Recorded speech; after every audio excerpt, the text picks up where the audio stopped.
자, 안녕하십니까. AP투자연구소 이세훈 전략팀장입니다. 오늘 함께 살펴볼 종목은 대한해운이 되겠고요. 코드번호 005880이 되겠습니다. 현재 시각은 2021년 2월 4일 목요일 11시 10분을 향해 가고 있는 시점이 되겠고, 현재 대한해운은 1% 정도의 하락 흐름들을 보여주고 있는 상황입니다. 저희 채널에서 대한해운에 대한 리뷰 영상 올려드리고 있는데요. 구독과 좋아요 눌러놓으시면은 이 대한해운에 대한 리뷰 영상 받아보실 수 있으시고요. 이 기본적인 내용, 대한해운에 대한 기본적인 내용과 그 다음에 이제 봐야 되는 포인트들, 그 다음에 이제 매일매일 변하는 기술적인 흐름에 대한 리뷰 영상이기 때문에 참고 영상으로만 봐주시면 감사하겠습니다. 자, 대한해운은 이제 해상화물 운송 산업을 영위를 하고 있다라고 말씀을 드리고 있고요. 주력 산업은 이제 벌크선이다라고 말씀을 드리고 있습니다. 벌크선이라고 하는 거는 철광석이나 석탄 같은 따로 이제 포장이 필요 없는 그런 이제 그 화물들을 실어다 날라주는 부분들이 이제 벌크선이다라고 보시면 되겠고요. 뭐 곡물이나 이런 것들. 그리고 이어서 LNG선, 탱커선, 컨테이너선 등이 있는데, 전반적으로 이제 매출 비율은 벌크선이 압도적으로 높다라고 보시면 될 것 같고, 이 회사는 이제 전용선 매출이 압도적으로 좀 더 큽니다. 전용선이라고 하는 거는 특정 기업하고 장기 계약을 통해서 이제 이렇게 하는 거를 전용선이라고 하거든요. 2020년부터 25년짜리, 그럼 2045년까지 뭐 이렇게 계약을 해버린 거잖아요. 이 장기 계약, 이런 장기 계약을 통해서 이 기업의 이제 화물을 계속 날라다 주는 거죠. 그래서 이제 전용선 매출이나 이런 부분들이 많이 발생이 되고, 그러다 보니까 실적이나 이런 부분들이 상당히 좀 안정적으로 발생이 되고 있다라고 보시면 될 것 같아요. 이 밖에도 뭐 GS 칼텍스하고 5년짜리 계약이나 이런 것들, SOE라고도 5년짜리 뭐 계약하겠습니까? 원유 했겠죠. 원유 운반해 달라. 5년 동안 GS 칼텍스에 5년 동안 이렇게 원유 운반을 해달라. 그리고 S-오일과도 역시나 5년 동안 해달라. 이 원유 운반을 해달라. 이런 이제 계약을 하는 거죠. 이거는 이제 천연가스 계약. 이런 부분들을 통해서 이제 장기 계약을 많이 맺습니다. 장기 계약을 맺게 되고, 그러다 보니까 이제 안정적인 실적이나 이런 것들이 꾸준히 나와줄 수 있다라고 보시면 되는데, 그럼에도 이 회사가 벌크 선사이기 때문에 벌크 선사라서 기본적으로 이 BDI 지수나 이런 것들은 한번 보고 가시는 게 좋습니다. 뭐 BDI 지수가 올라간다고 해서 수익성이 그렇게 높아지고, 뭐 그렇다고 해서 떨어진다고 해서 수익성이 엄청 나빠지고 이렇게 그런 건 아니겠지만, 그래도 이 BDI 지수가 올라갈 때는 해운 업황에 대한 기대치가 높아지고요. 반대로 BDI 지수나 이런 부분들이 하락했을 때에는 해운 업황에 대한 이런 불안감이나 또는 혹시라도 주가의 조정이나 이런 부분들이 나올 수 있는 하나의 이유가 될 수 있거든요. 그래서 최근에 이제 BDI 지수가 계속해서 하향 곡선을 그리고 있다는 점은 해운업종, 특히나 이제 이런 벌크 선사들의 입장에서는 주가 조정의 빌미가 될 수 있다라는 점도 한번 생각해 볼 필요가 있다라고 보시면 될 것 같아요. 1월 달에 한때 1800 이상 올라갔던 1856까지 찍었던 BDI 지수가 현재 1300까지 떨어졌다라는 건 운임료가 그만큼 하락을 했다는 얘기가 됩니다.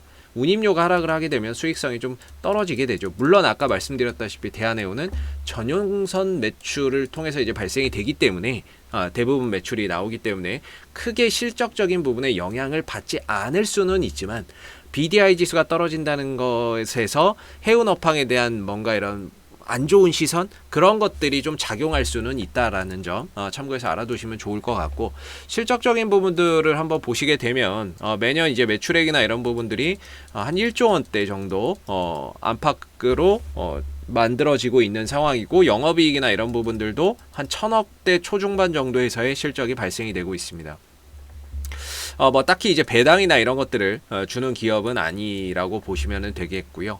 그래서 뭐 안정적인 흑자 경영을 꾸준히 이어가고 있다라고 보시면 되고, 기술적으로 봤을 때는 뭔가 이제 크게 봤을 때 고공권이 되겠고, 이 중간이 이제 미들권이 되겠고, 요 바닥은 이제 뭐 거의 바닥권이 되겠죠. 현재의 위치는 바닥권에서 대량의 거래량을 터뜨리면서 올라온 그런 이제 상황이라고 보시면 될 것 같고요.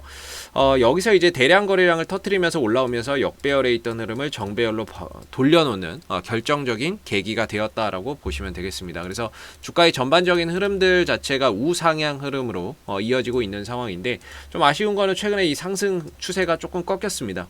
그러면서 옆으로 좀 쉬어가고 있는 이 횡보 추세의 그림을 그려주고 있는 상황이고요.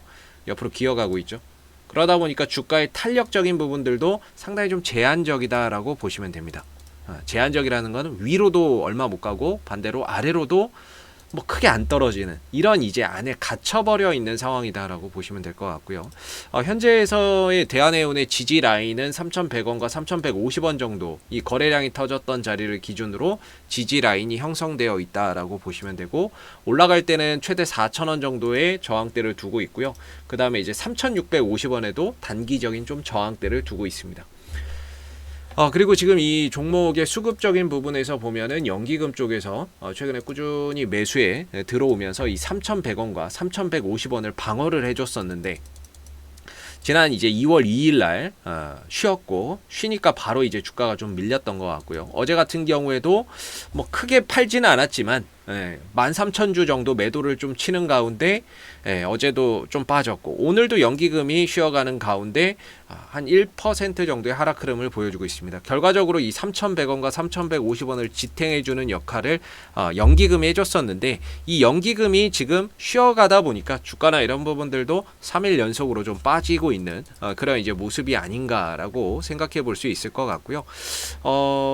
만약에 이 자리를 깨지지 않는다면은 뭐 역시나 이제 반등이 나왔을 때 1차적으로는 3,650원 정도, 2차적으로는 4,000원 정도까지는 뭐 갈 수 있다라고 보고 있고, 반대로 3,150원이나 3,100원 자리를 깨고 내려가게 된다면 추가적인 조정의 가능성이 있기 때문에 뭐 리스크 관리나 이런 부분들이 좀 필요하지 않나라고 생각이 듭니다. 자, 앞으로도 대한해운은 이슈가 생길 때마다요, 계속해서 리뷰 영상 남겨드리고 있으니까는요, 구독과 좋아요 한번 눌러주시고 오늘 영상은 여기서 마무리하도록 하겠습니다. 감사합니다.